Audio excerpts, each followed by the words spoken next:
JBNN will keep you informed. I'm Michelle Jones, and in the news, construction worker falls to his death in St. Andrew. A 61-year-old construction worker who complained about feeling dizzy reportedly fell to his death at an apartment complex worksite on Dillsbury Avenue in Barbican, St. Andrew on Wednesday. The deceased have been identified as Ransford Grant of Darlington District in Westmoreland.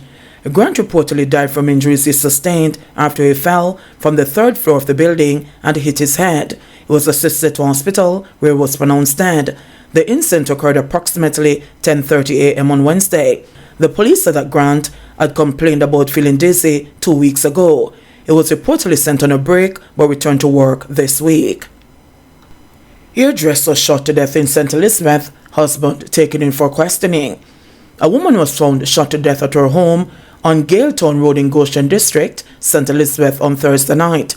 The deceased has been identified as Alicia Griffiths, a 38-year-old hairdresser from the community. It is reported that around 10:30 p.m., residents heard loud explosions in the area and called the police. On arrival, lawmen were directed to Griffiths' home, but the door was locked. It is understood that police breached the door, where Griffiths was seen lying motionless on her back in a pool of blood with what appeared to be gunshot wounds to the head and neck. The scene was processed, and the body transported to the Black River Public Hospital, where Griffiths was pronounced dead. The body was later removed to the morgue, pending a post-mortem examination. Her husband, who is a licensed farm holder, is being questioned by police. 3 arrested in Hanover gun seizure. The Hanover police have arrested 3 men following the recovery of 2 guns and the 24 assorted rounds of ammunition in Montpelier in the parish during a joint police-military operation on Thursday. Over 7 houses were raided as law enforcement personnel went in search of the weapons following intelligence gathered. The men are being held in custody as part of the investigation. Head of Operations for the Hanover Police, Deputy Superintendent Peter Salke, is encouraging the public to continue to share information with the police. It is important to know that we are not relenting in carrying out the mandate as it relates to safety of men and women in these communities.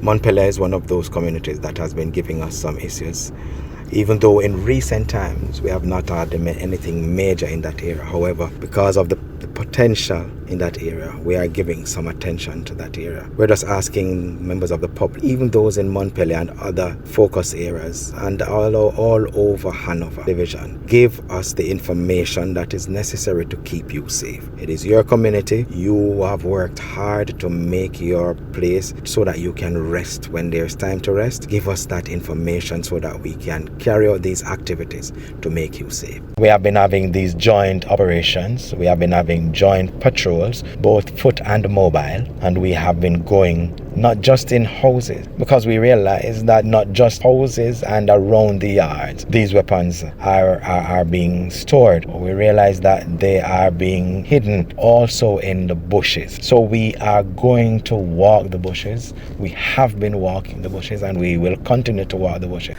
St. Catherine man charged after a gun found under his bed. A 34-year-old man is facing multiple charges for breaching the Firearms Act after a .38 revolver was found wrapped in a handkerchief under his bed on Thursday. Charged with possession of a prohibited weapon and unauthorized possession of ammunition is Jason McKenzie, otherwise called Rasta Mouse, of Baptist Road in Gregory Park, St. Catherine.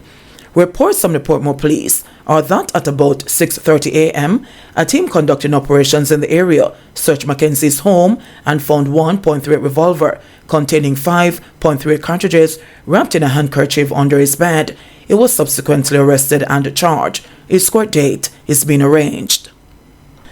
2 women arrested in anti-gang task force raid in St. Andrew. The Joint Anti-Gang Task Force says it executed a meticulously planned pre-dawn operation in Riverside Drive, New Haven, St. Andrew on Thursday, which resulted in significant breakthroughs in ongoing efforts to locate and apprehend wanted individuals. 2 women were taken into custody during the operation. The task force says during the operation, the team entered the premises where they uncovered significant evidence of alleged criminal activity. The search resulted in the discovery of stashes of money discreetly concealed within dresser drawers interspersed among items of clothing.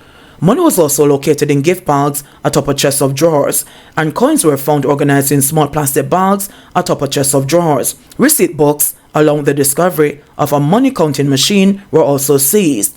According to the task force, these items indicate the potential scale of financial transactions. The two women have been held on reasonable suspicion of involvement in illegal lottery activities, possession of criminal property, and money laundering. The task force says this successful operation underscores its unwavering commitment to ensuring community safety and combating illicit activities. St. James Police nabbed suspect behind killing of 5 homeless people. Detectives in St. James say they've arrested a suspect in connection with the killing of 5 homeless people between June and August 2023. Officers say the arrest was made on Thursday after investigators used forensic evidence and technological prowess to make links in the case. The suspect, whose name is being withheld until he's charged, killed all his victims by stabbing them. Police Chief Major General Anthony Anderson made the revelation during an interview with the Jamaica Constabulary Forces Corporate Communications Unit. This is not a permissive environment for criminals to go and rob and do as they please. And as fast as we can, using the determination and commitment that our officers have and technology that we also possess, we will find you. If you are doing that, we will get you. We will find you. So we've had those, and just today we have a case of, I believe over the last 2 months, we've had 5 homeless persons killed by stabbing down here. 1 survived the case, and it's really due to good police work on the St. James division part that we actually now have the perpetrator in custody, still being questioned, and will be charged very soon. So we're getting breakthroughs on these cases. It is really the attacks on those homeless people was really what you call a senseless set of killings. But it's good that that person is now in our custody. So that's really what's been happening. And it's been good to be out with Mr. Ellis and his team here in St. James. The work continues. Travelers to Jamaica are now required to fill out immigration form online. Effective today, September 1, travelers to Jamaica will be mandated to fill out the immigration form online. The online form will replace the physical document issued to travelers by airlines. Andrew Winter, Chief Executive Officer of the Passport, Immigration and the Citizenship Agency PICA, said passengers will be able to submit their application ahead of travel. He said passengers can submit the form up to 30 days before they return to Jamaica. We are putting facilities in place at our airports, and we are working closely with the airlines and other airport stakeholders to ensure that this is a seamless process. He made the announcement by assuring the remaining employees of the firm that the government will take over the payment of their salaries. Winter noted that the aim is to enhance ease of travel and the processing of passengers. The online form, when they submit it, whether they are being processed by an officer or at a kiosk, the passenger declaration form will be there. So it will just be confirming them, and that will certainly speed up the process in terms of them being admitted to the country, he added. Government to pay SSL employees $14 million monthly until probe ends. The government is to pay the salaries of restive employees of investment firm Stocks and Securities Limited SSL to avoid disruptions in the ongoing investigation into the alleged fleecing of more than $4 billion from clients. None of the more than 20 people who make up the staff turned up for work at the company's St. Andrew offices on Thursday in protest of the non-payment of their August wages.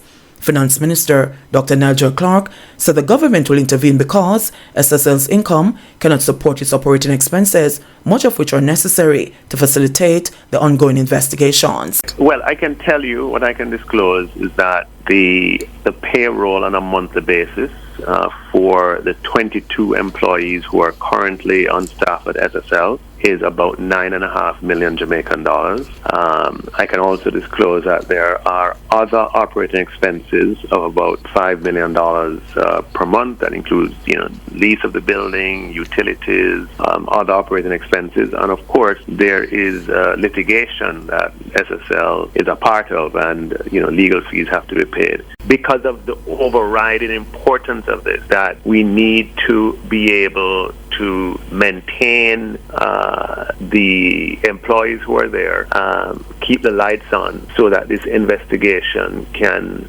continue. If we had shut the doors, turned off the lights, got rid of the employees 3 months ago, perhaps the additional information that has led to the expansion of the probe and brought into the spotlight other fraudulent schemes, perpetrators, conspirators, maybe those developments would not have occurred. The temporary manager has got to use the courts of Jamaica, the courts of Cayman, the courts of Barbados, the courts of the United States, the courts in whatever jurisdiction entities may exist, to pursue the collection of related party receivables. If courts determine that the entities that owe these funds are insolvent, then so be it. But we must exhaust all of those options for the recovery of the assets on the balance sheet of SSL. The current staff are key to researching for investigators, dealing with clients' concerns, and helping with the transfer of accounts to yet to be named brokerage firms. We feel disrespected and neglected. We understand the trauma that is happening with the clients, but there's also trauma with the staff, said one of the employees who did not want to be named. Another worker said they want justice in the case because we are professionals and we have a life, and people should not invest their hard-earned money and cannot get the benefit. We're not all criminals. We have to deal with the perception every day and still turn up to work. Just tell us when we're getting paid. Somebody has to care about our position. We know that we did not steal anybody's money. These things are hurtful, and we have children to send to school. The workers say they will not return to work until a date for the payment is announced. In several newspaper advertisements in the last week, SSL said the temporary management team is finalizing the process to facilitate clients regaining access to their accounts. The company said clients need to review and confirm their account balance as of June 30, 2023. The fraud scandal at SSL has grown to more than $4 billion, affecting 70 customers. My mind is not on election, says Holness. 3 years into his second term in office, Prime Minister Andrew Holness has sought to put an end to rumors of an early general election. Speaking last evening at a town hall meeting on housing and land at the Harmony Beach Park in Montego Bay, St. James, Holness said, elections must be a routine. They must be very short and orderly and seamless, and then you get back to business. But there are those who want to use elections to disrupt progress. So let me just say to you, my mind is not on election. Elections must be a routine. They must be very short, orderly, and seamless. And then you get back to business. But there are those who want to use elections to disrupt progress. So let me just say to you, my mind is not on election.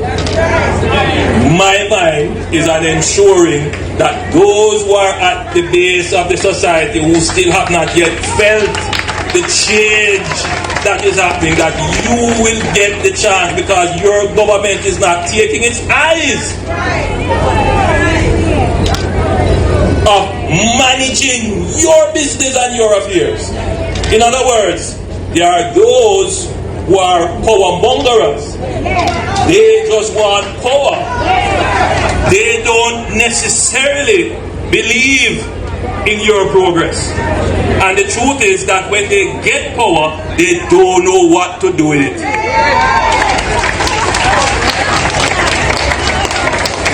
So what they do is feed upon your frustration.